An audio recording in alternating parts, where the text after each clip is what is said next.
ধরুন আপনি পশ্চিম কর্নওয়ালে বেড়াতে গেছেন।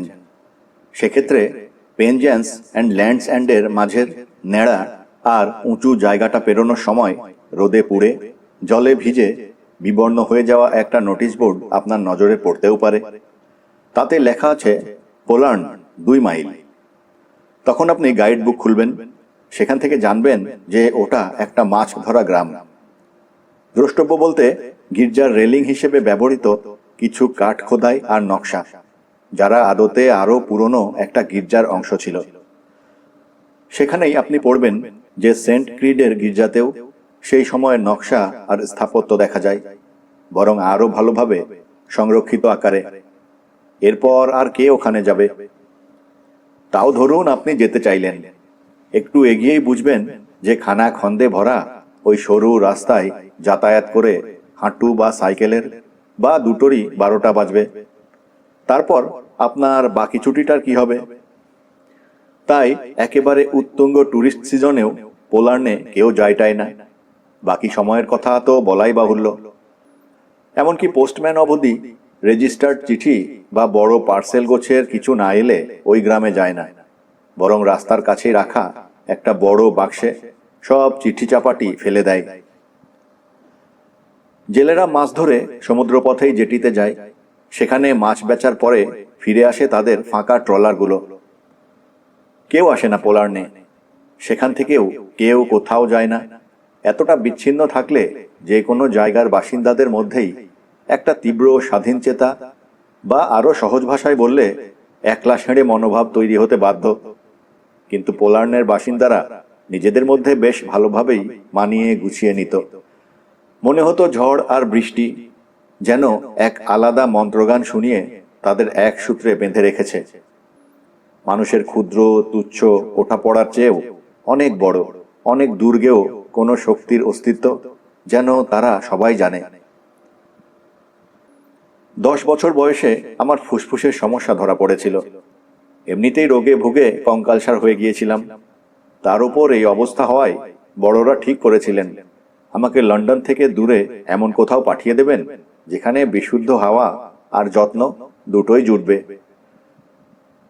আমার পিসেমশাই রিচার্ড বলিথ ছিলেন পোল্যান্ডের ভাইকার। তিনি ওখানে একটা ছোট্ট বাড়ি কিনে সেখানেই থাকতেন। ভিকারেজটা তিনি জন ইভান্স নামের এক শিল্পীকে ভাড়া দিয়েছিলেন। রিচার্ডের বাড়ির এক পাশে পাথরের দেওয়াল আর ছাদ দিয়ে বানানো একটা ঘর ছিল। ওটাই আমার জন্য বরাদ্দ হয়েছিল। আমি ওতে দিনের ক ঘন্টা কাটাতাম বলা মুশকিল। আসলে লন্ডনের ওই ধূসর বাদামি আকাশ, ধোঁয়া আর বদ্ধ পরিবেশের পর এমন একটা জায়গায় এসে আর ঘরবন্দি থাকতে ইচ্ছে হতো না। সারা দিন আমি ঘুরে বেড়াতাম পাহাড়ের ঢালে, সমুদ্রের ধারে, ঘাস ফুলের ভিড়ে আর জেটিতে। কোনো রকম নিষেধাজ্ঞায় ছিল না আমার ওপর। শুধু দুটো জিনিস একটু অন্যরকম ছিল। আমার রোজকার পড়াশোনা নিয়ে খুব একটা চাপ ছিল না। বাগানে হাঁটতে হাঁটতে রিচার্ড আমাকে ল্যাটিন ব্যাকরণ আর সাহিত্য বোঝাতেন। তার পড়ানোর ভঙ্গিটাই ছিল এমন যে আমার বুঝতে আর মনে রাখতে বিন্দুমাত্র অসুবিধে হতো না। তারই সঙ্গে তিনি আমাকে ফুল, পাখি, গাছ এগুলো চিনাতেন। তারপর সেগুলোর বর্ণনা দিতে বলতেন।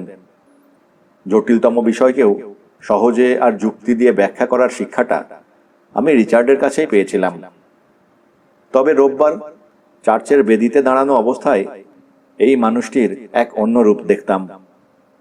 ক্যালভিনিজম বা মিস্টিসিজমের কোন গোপন আগুন এই মানুষটির ভেতরে ছিল জানি না, তবে অনুশোচনাহীন পাপীদের পরিণতি নিয়ে তার সেই ভয়াবহ বক্তৃতামালা আমাকে ক্ষত বিক্ষত করে দিত। এমনকি সন্ধেবেলায় যখন ছোটরা আসতো তার কথা শুনতে, তখনও রিচার্ডের মধ্য থেকে বেরিয়ে আসতো সেই কালো আগুনের এক আধটা ফুলকি। সেখানেই তিনি বলেছিলেন, দেবদূতেরা শিশুদের রক্ষা করেন ঠিকই, কিন্তু সেই শিশু যদি এমন কিছু করে যাতে দেবদূত বিরূপ হন, তাহলে ভয়ঙ্কর বিপদ হবে। দেখা আর অদেখা এমন সব বিপদ আমাদের ঘিরে থাকে, যাদের হাতে পড়লে শিশু থেকে বৃদ্ধ সবারই পরিণতি হয় অবর্ণনীয়। এই কথাগুলো বলার সময় রিচার্ড সেই পুরনো কাঠ খোদাই আর নকশাগুলোর দিকে ইঙ্গিত করতেন। যাদের কথা আমি প্রথমেই বলেছিলাম। সেগুলো খুঁটিয়ে দেখে বুঝেছিলাম মোট 4টে প্যানেল আছে তাতে। প্রথমটা নিরীহ গোছের। দেবদূত গ্যাব্রিয়েল কুমারী মেরিকে জানাচ্ছেন যে তাঁর গর্ভে জন্ম নিতে চলেছেন ঈশ্বরের সন্তান অর্থাৎ যিশু। দ্বিতীয়টাও বেশ সম্ভ্রান্ত। আর্কেঞ্জেল মাইকেল যিশুর দেহ কাঁধে বহন করছেন পুনরুজ্জীবনের ঠিক আগে। তৃতীয়টা দেখিয়েছে অ্যান্ডোরের উইচকে, মানে যে মহিলার পরামর্শ অনুযায়ী সল স্যামুয়েলের কাছ থেকে ফিলিস্তিনিদের বিরুদ্ধে লড়াইয়ের জন্য পরামর্শ নিয়েছিলেন। চতুর্থ প্যানেলটাই ছিল গোলমেলে। ওটা ব্যাখ্যা করার সময় রিচার্ড বেদি থেকে নেমে আসতেন আর আঙুল তুলে তুলে জিনিসটা দেখাতেন। ওতে দেখানো জায়গাটা হুবহু পোলার্নের চার্চের সামনের চাতালের মতো। চার্চের গেটে আলখাল্লা পরা এক পুরোহিত দাঁড়িয়ে আছেন, হাতের ক্রস তুলে ধরে একটা বিশাল জোঁকের মতো জিনিসকে ঠেকাতে চাইছেন তিনি। একটা জোঁক যে কতটা ভয়াল হতে পারে তা ওই প্যানেলটা না দেখলে কখনোই বুঝতে পারতাম না। তারই সঙ্গে চলতে থাকতো রিচার্ডের ধারা বিবরণী। জিনিসটার নিচে লেখা নেগোশিয়াম পেরাম্বুলান্স ইন টেনেব্রিস। কথাটার ব্যাখ্যা করে তিনি বলতেন, সেই ব্যাধি যা অন্ধকারে থাকে। এই ব্যাধি শরীরের কম কিন্তু মনের বেশি। গর্জন করতেন রিচার্ড, যা কিছু অশুভ, যা কিছু কদর্য, তার সঙ্গে লেনদেন করে এই প্রাণী। ঈশ্বর যাদের থেকে মুখ ফিরিয়ে নেন তাদের শেষ করে দেয় এ। আমার সমবয়সী ছেলেরা এগুলো শুনে চোখ চাওয়াচাওয়ি আর ফিসফিস করছে দেখেই মনে হয়েছিল তারা এই ভাবনা আর তর্জন গর্জনের পেছনের ঘটনা বা কিংবদন্তিটা জানে। তাদের থেকে যে গল্পটা উদ্ধার করলাম সেটা এই রকম। যে চার্চে দাঁড়িয়ে রিচার্ড আমাদের ভয় দেখাতেন সেখান থেকে বড় জোর 300 গজ দূরেই একটা বহু প্রাচীন ও পরিত্যক্ত চার্চ ছিল। পরে জমির সঙ্গে সেই পরিত্যক্ত বাড়িটাও কিনেছিলেন লন্ডন থেকে আসা এক ভদ্রলোক। চার্চ ভেঙে তার পাথরগুলো দিয়ে তিনি নিজের বাড়ি বানিয়েছিলেন। শুধু ওই প্যানেলটা তিনি রেখে দিয়েছিলেন নিজের ঘরে। তার উপরেই তিনি মদের বোতল রাখতেন, জুয়া খেলতেন, আরও নানাবিধ অপকর্ম করতেন। তবে যত দিন গেল ভদ্রলোকের সাহসের ভাঁড়ারে ঘাটতি দেখা দিল। সবসময় বাড়ির সবকটা আলো জ্বালিয়ে রাখতেন তিনি। কেন? উত্তরটা তিনি কাউকে বলেননি, তবু সবাই জানতে পারল একদিন। সেদিন ভয়ঙ্কর ঝড় উঠেছিল। সমুদ্র থেকে ধেয়ে আসা হাওয়া আর জলের ঝাপটায় নিভে গেল বাড়ির আলোগুলো। তৎক্ষণাৎ সেই ভদ্রলোকের মর্মভেদী আর্তনাদে মুখরিত হলো পোলার্ন। আলো জ্বালিয়ে চাকর বাকরদের ছুটে আসতে কিছুটা সময় লাগলো। তারা এসে দেখল বিপুলদেহী ভদ্রলোকের শরীরটা একটা নেতানো বস্তার মতো ফাঁপা হয়ে মাটিতে পড়ে আছে। তার গলার কাছটা ফাঁক হয়ে মাটিতে গড়াচ্ছে রক্ত। আর মানুষটির শরীর থেকে দূরে অন্ধকারে মিলে যাচ্ছে একটা প্রকাণ্ড জোঁকের মতো কিছু। ভদ্রলোক মারা যাওয়ার আগে ল্যাটিনে কিছু একটা বলেছিলেন। বক্তাদের একজন নাক চুলকে বলল, সেটা ঠিক, নেগোশিয়াম পেরাম্বুলেন্স ইন টেনেব্রিস। আমি মনে করানোর চেষ্টা করলাম, হতে পারে। তারপর কি হলো? কেউ আর ওদিকে যেতই না। ভদ্রলোকের বাড়িটা রোদে জলে পড়ে থেকে থেকে নষ্ট হচ্ছিল। 3 বছর আগে পেজেন্স থেকে মিস্টার ডুলিস এসে বাড়িটা কিনে নিয়েছেন। তারপর সেটাকে মেরামতো করেছেন। তবে উনি বোধহয় জোঁক বা অন্য কিছুতে ভয় পান না। রোজ সন্ধেবেলা পুরো 1 বোতল হুইস্কি ফাঁকা করার পর তিনি ঠিক কি বোঝেন বা ভাবেন তা তিনিই জানেন। এরপর থেকে মিস্টার ডুলিস আমার পোলার্ন বাসের ফোকাস হয়ে গেলেন। ভদ্রলোকের ওপর যথাসাধ্য নজরদারি করতাম। অপেক্ষা করতাম কখন তিনি আর্তনাদ করে উঠবেন আর আমিও দেখতে পাবো সেই ভয়ঙ্কর জোঁককে যে অন্ধকারে থাকে। কিন্তু তেমন কিছুই হলো না। মিস্টার ডুলিস নিজের মতো থাকতেন। গেঁটে বাত না লিভার, কোনটা তাকে আগে কাত করবে সেটা নিয়েই ভাবনা হতো। ডুলিস চার্চে যেতেন না, রিচার্ড বা আমাদের মতো কাউকে আপ্যায়নও করতেন না। ফলে একটু একটু করে পুরো ব্যাপারটাই আমি ভুলে যেতে শুরু করলাম। 3 বছর রোদ, জল আর হাওয়ার মধ্যে থেকে আমার চেহারা আর মন মেজাজে আমূল পরিবর্তন এসেছিল। পোল্যান্ডের পাট চুকিয়ে আমি লন্ডনে ফিরে এলাম। তারপর এলো ইটন আর কেমব্রিজের পালা। সেসবের পর ব্যারিস্টার হিসেবে আমি যা রোজগার করতে শুরু করলাম তা প্রায় ঈর্ষণীয়। কিন্তু সবকিছুর মধ্যেও আমার একটাই কথা মনে হতো, আমাকে পোল্যান্ডে ফিরে যেতে হবে। 2 দশক পর বুঝতে পারলাম আর আমার রোজগার করার দরকার নেই। সঞ্চয় আর নানা ধরনের বিনিয়োগের মাধ্যমে আমি যে ব্যবস্থা করেছি তাতে প্রতি মাসে আমার হাতে বেশ ভালো টাকাই আসবে। আমি বিয়ে করিনি, কারণ তেমন ইচ্ছেই হয়নি। ব্যারিস্টার হিসেবে বিশাল কিছু একটা হওয়ার মতো উচ্চাকাঙ্ক্ষাও আমার ছিল না। তাই লন্ডনের ওই ব্যস্ততা আর মালিন্যে ভরা জীবনের বদলে খোলা আকাশ, সমুদ্রের নোনা লে রোদের ঝিকিমিকি আর হু হু হাওয়া আমাকে টানছিল। পাথর দিয়ে বাঁধানো রাস্তার বদলে ঘাস ফুলে ছাওয়া পাহাড়ি পথে ছুটতে ইচ্ছে হচ্ছিল। রিচার্ডের সঙ্গে চিঠিতে যোগাযোগ বজায় রেখেছিলাম পোল্যান্ড থেকে চলে আসার পরেও। তার মৃত্যুর পর ওখানে গিয়ে পিসি হেস্টারের সঙ্গে দেখা করতে খুব ইচ্ছে হয়েছিল, কিন্তু আমি যাইনি। আসলে ওখানে গেলে যে আর ফিরতে পারবো না এমন একটা দৃঢ় বিশ্বাস ছিল আমার। তাই শেষ অবধি লন্ডনের পাট চোকানোর সিদ্ধান্ত নিয়েই আমি পিসিকে সেই বিষয়ে জানালাম। পিসির সোৎসাহ উত্তর এসে পৌঁছলো কদিন পরেই। তিনি লিখেছেন, নিজের জন্যে একটা পছন্দসই বাড়ি না কেনা অবধি আমার সঙ্গেই থেকো। বলিত হাউস এমনিতেও আমার একার পক্ষে বড্ড বড়, বড্ড ফাঁকা। আমি রাজি হয়ে গেলাম। জুন মাসের এক সন্ধ্যায় পোল্যান্ড যাওয়ার হাঁটা পথ ধরে গ্রামে ঢোকার সময় বুঝতে পারলাম জায়গাটা এই 3 দশকেও তেমন একটা বদলায়নি। ছোটবেলার চেনা জানা জায়গাগুলো বড় হওয়ার পর ছোট লাগে, কিন্তু তেমন কিছুও মনে হচ্ছিল না। সবচেয়ে বড় কথা, সবার থেকে আলাদা ভাবটা অটুট ছিল পোল্যান্ডের আকাশে বাতাসে। হাঁটতে হাঁটতে মনে হচ্ছিল লন্ডনের সেই আইন আদালত আর অন্য সব মার প্যাঁচ মুছে যাচ্ছে স্মৃতি থেকে। সব ভরাট করে দিচ্ছে হাওয়া আর সমুদ্রের গর্জন। পোল্যান্ড বদলায়নি। হেস্টার মানে আমার পিসিও দেখলাম তেমন বদলাননি। 3 দশক লন্ডনে থাকলে লোকজন একেবারে বেঁকে যায়। এই মহিলা কিন্তু বুড়িয়ে যাননি, বরং একটা অদ্ভুত ব্যক্তিত্ব আর লাবণ্য ফুটে উঠেছে ওর চেহারায় আর আচরণে। খাওয়া দাওয়া সেরে গল্প করছিলাম আমরা।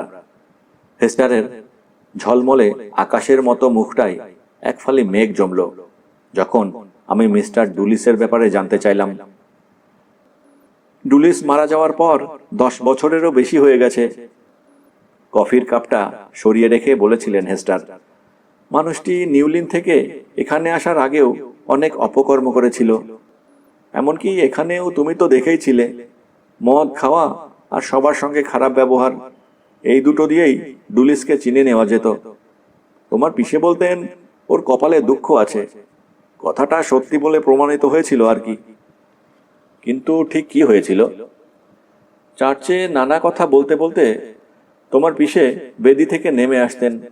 তারপর রেলিংয়ে লাগানো কাঠ খোদাই আর নকশাগুলো, বিশেষ করে 4 নম্বর ফ্রেমটা দেখাতেন। তোমার মনে আছে? হ্যাঁ, বিলক্ষণ মনে আছে। ওই বিশাল জোঁকের মতো জিনিসটা যে দেখেছে সেই ভোলেনি। যাই হোক, ওটার কথা তুলে তোমার পিসে যে ভাষণগুলো দিতেন ডুলিস সেগুলো শুনেছিল। তারপর থেকেই দেখতাম সন্ধে হলেই ওর বাড়ির সব কটা আলো জ্বলে। এই করতে করতে ওর ভয় কমার বদলে বেড়েই যাচ্ছিল। তারপরেই কেলেঙ্কারি হলো। কেলেঙ্কারি? হ্যাঁ, একদিন মদ খেয়ে একেবারে চুর অবস্থায় ডুলিস চার্চের দরজা ভেঙে ভেতরে ঢুকে ওই প্যানেলটা ভেঙে তছনছ করলো। সে কি, অত পুরনো প্যানেলটা এইভাবে? পরদিন সকালবেলা চার্চে ঢোকার পর ওই অবস্থা দেখে তোমার পিসে তো রেগে আগুন। তিনি বুঝতে পেরেছিলেন এটা কার কাজ। ডুলিসের বাড়িতে গিয়ে লোকটাকে চেপে ধরতে লোকটা স্বীকার করেছিল, হ্যাঁ, আমি ভেঙেছি ওই জিনিসটাকে, বেশ করেছি। ওটাই ছিল যত কুসংস্কারের ডিপো। জানি, ওটা দেখিয়েই তুমি যত রাজ্যের হাবি জাবি বকতে। সেটাও গেল তো, বেশ হয়েছে। তোমার পিসে ঠিক করলেন সোজা পেনজেন্সে গিয়ে পুলিশে অভিযোগ জানাবেন এই ব্যাপারে। কিন্তু চার্চে ঢুকে তিনি দারুণ চমকে গেলেন। কেন? প্যানেলটা একেবারে অক্ষত অবস্থায় জায়গা মতো রাখা ছিল। এটা মোটামুটি স্পষ্ট হয়ে গেল যে পুলিশ, এমনকি চার্চের থেকেও বড় আর ক্ষমতাধর কেউ বা কিছু, এই ব্যাপারটাই হস্তক্ষেপ করেছে। উনি ভুল দেখেননি তো? আমি জিজ্ঞেস করতে বাধ্য হলাম। মানে ব্যাপারটা এতই অবিশ্বাস্য। লন্ডনের মানুষের পক্ষে এটা মেনে নেওয়া একটু শক্তই। হেস্টার হাসলেন। তবে সেই রাতেই ঘটনাটা ঘটল। শুতে যাওয়ার সময়ে দেখেছিলাম ডুলিসের বাড়ির সব কটা আলো জ্বলছে। রাতে একটা চিৎকার শুনে আমার ঘুম ভাঙে। জানালা দিয়ে বাইরে তাকিয়ে দেখি ওর বাড়িটা একদম অন্ধকার। তারপরেই দেখতে পেলাম রাস্তা দিয়ে টলতে টলতে কেউ ছুটছে আর প্রাণ ভয়ে আর্তনাদ করছে। আলো, আমাকে কেউ একটু আলো দাও। আমি তোমার পিসেকে তুললাম। তিনি আলো জ্বালিয়ে যতক্ষণে রাস্তায় নামলেন ততক্ষণে আরো বেশ কজন উঠে পড়েছিলেন। সবাই মিলে রাস্তা ধরে নেমে একেবারে জেটি অবধি চলে গেলেন। ওখানেই পাথরের উপর পড়েছিল ডুলিস। ওর গলার নলিটা ফাঁক হয়ে রয়েছে, শরীরটাও একেবারে শুকিয়ে গেছে, অথচ আশেপাশে কোথাও রক্তের চিহ্ন মাত্রও ছিল না। হেস্টার এবার আমার দিকে ঝুঁকে বললেন, সরকারি রিপোর্টে পুরো ব্যাপারটা মাতলামি আর তার ফলে হওয়া দুর্ঘটনা বলেই দেখানো হয়েছিল। তবে আসল কারণটা তো বুঝতেই পারছো। মাথা নাড়লেও এ নিয়ে কিছু বললাম না। জানতাম যাই বলবো তাকেই লন্ডনের মানুষের ভাবনা বলে সাব্যস্ত করা হবে। তাই জিজ্ঞেস করলাম, ওই বাড়িতে কি এখন কেউ থাকে? হ্যাঁ, থাকে। হেস্টারের মুখটা অন্ধকার হয়ে এলো। এক সময় আমাদেরই ভাড়াটে ছিল সে। জন ইভান্স? হ্যাঁ, সেই। কি ভালোই না ছিল মানুষটা। আর সে এখন... হেস্টার উঠে দাঁড়ালেন। সে এখন? কথাটা এইরকম মাঝপথে ছাড়ছেন কেন? ওর কথা ও নিজেই শেষ করবে। আলোটা জ্বালিয়ে হেস্টার বললেন, রাত কিন্তু অনেক হলো। এরপরেও আমরা জেগে থাকলে লোকে ভাববে আমাদেরও বোধহয় সারা রাত আলো জ্বালিয়ে রাখার অবস্থা হয়েছে। রাতে শোয়ার সময় ঘরের পর্দাগুলো সরিয়ে দিলাম। কুয়াশা মাখা চালগুলো চাঁদের আলোয় চকচক করছে। সমুদ্রের দিক থেকে ভেসে আসছে হাওয়া আর মৃদু গর্জন। বাগান থেকে আসা হালকা সুগন্ধ মিশে যাচ্ছে সেই হাওয়ায়।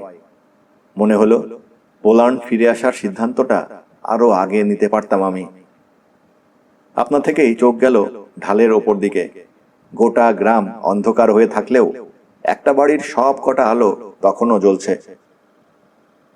ঘুম ভাঙার পর চোখ মেলতে ভয় করছিল। আশঙ্কা হচ্ছিল দিনের আলোয় যদি পোল্যান্ড দেখে হতাশ হই। কিন্তু চোখ খুলে বুঝলাম আমার ধারণাটা একেবারে অমূলক। শুধু তাই নয়, একেবারে আক্ষরিক অর্থে আমি ছোটবেলার সেই 3টে বছরে ফিরে যেতে শুরু করলাম। পোল্যান্ডের আকাশে বাতাসে মাটিতে একটা অন্যরকম শক্তির উপস্থিতি সেই সময় আবছাভাবে টের পেতাম। সেটা এখন একেবারে স্পষ্টভাবে ধরা দিল আমার কাছে। তাকে প্রাকৃতিক বা ঐশ্বরিক বলবো না, বরং মনে হলো এখানে মানুষের মধ্যে থেকে দূষিত রক্তের মতো করে অসংযত জীবনযাপন বা অসদাচরণের প্রবণতা যেন শুষে নিচ্ছে কোনো অদৃশ্য জোঁক। কদিনের মধ্যেই জন ইভান্সের সঙ্গে আমার মোলাকাত হলো। একদিন সকালে আমি সমুদ্রের তীরে বালির ওপর শুয়েছিলাম। তখনই দেখলাম একজন স্থূলদেহী মাঝবয়সী মানুষ, মদ আর অসংযত জীবনযাপন শরীরের মতো, যার মুখটাকেও একেবারে থলথলে করে দিয়েছে, টলতে টলতে এগিয়ে আসছে। কাছে এসে চোখগুলো ছোট করে আমাকে দেখলো লোকটা। তারপর বলে উঠল, আরে তুমি তো ভিকারের সেই ভাইপো না বোনপো কি যেন একটা, তাই না? বাগানের ঘরটায় থাকতে তুমি। আমাকে চিনতে পারছো না? গলা থেকে কিছুটা চিনলাম, তার চেয়েও বেশি চিনলাম যেহেতু আগের সেই ছিপছিপে বলিষ্ঠ চেহারার একটা ফসিল ওই থলথলে চেহারার মধ্যে কিছুটা হলেও ছিল। হ্যাঁ, চিনতে পেরেছি, আমি বললাম। আপনি আমার জন্য ভারী সুন্দর কয়েকটা ছবি এঁকে দিয়েছিলেন সেই সময়। হ্যাঁ, তা দিয়েছিলাম। আমি চিনতে পারাই মানুষটি যে খুশি হয়েছেন সেটা বোঝা গেল। আবার দেব, কিন্তু তুমি এখানে কি করছো? সমুদ্রে স্নান করতে গেছিলে নাকি? ঝুঁকির ব্যাপার, জলের নিচে ঠিক কি কি আছে কে জানে। ডাঙার ক্ষেত্রেও অবশ্য একই কথা প্রযোজ্য, তবে আমি ওসব কথায় বিশ্বাস করি না। কাজ আর হুইস্কি, এই নিয়েই আমার সময় কেটে যায়। এই কটা বছরে আমি আঁকতে শিখেছি, মদটাও ইদানিং একটু বেশিই খাই। আসলে ওই বাড়িটাই থাকলেই কেন যেন সবসময় খুব তেষ্টা পাই। আমি চুপ করে রইলাম। ইভান্স বলে চললেন, তুমি মিসেস বলিথোর সঙ্গেই থাকছো কি? ওর একটা পোর্ট্রেট আঁকতে পারলে কিন্তু বেশ হতো। সৌন্দর্য আর অভিজ্ঞতার পাশাপাশি আরও একটা জিনিস ধরা পড়ে ওর মধ্যে। উনি অনেক কিছু জানেন। পোল্যান্ডের অনেকেই অনেক কিছু জানে, তবে আমার ওসব না জানলেও চলবে। আমি একই সঙ্গে ভদ্রলোকের প্রতি আকর্ষণ আর বিকর্ষণ অনুভব করলাম। বিকর্ষণের ব্যাপারটা বোঝা সহজ, কিন্তু আকর্ষণ, আসলে ওর চেহারা আর তার চেয়েও বেশি করে ওর কথা বলার ভঙ্গিতে আমার মনে হচ্ছিল জীবনের একটা অন্যরকম চেহারা দেখেছেন ইভান্স। সেটা ওর ছবির ওপর কেমন প্রভাব ফেলেছে সেটাই দেখার জন্যে একটা প্রবল কৌতূহল মাথাচাড়া দিচ্ছিল আমার ভেতরে। সেই জন্যই বললাম, আপনি কি বাড়ি ফিরছিলেন? আমিও তাহলে আপনার সঙ্গেই ফিরতাম। ইভান্সের সঙ্গেই বাড়িটায় গেলাম। বেড়ার ওপর থেকে দেখা অযত্ন লালিত বাগানটা দেখলাম এত বছরে একেবারেই জঙ্গল হয়ে গেছে।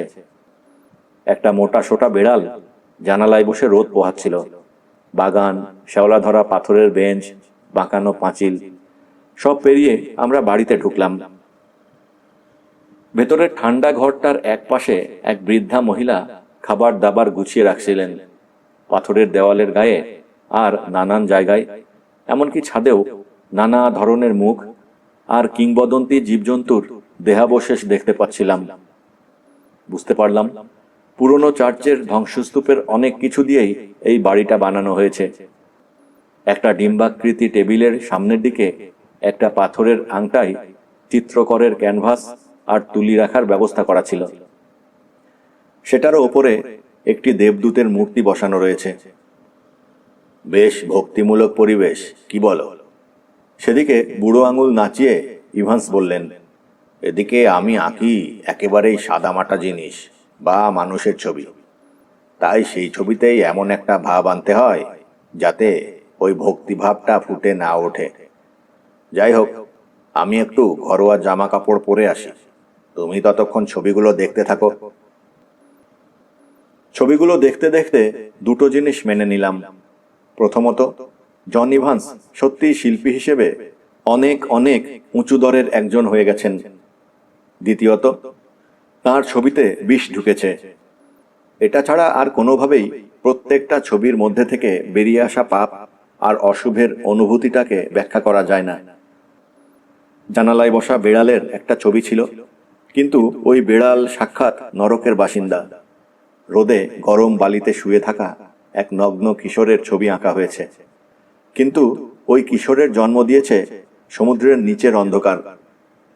সবচেয়ে মারাত্মক ছিল ইভান্সের আঁকা বাগানের ছবিগুলো, যাদের দেখে মনে হচ্ছিল প্রতিটি ঝোপ, প্রতিটি পাতার পেছনেই ঝাঁপিয়ে পড়ার জন্য অপেক্ষা করছে মূর্তিমান বিপদ।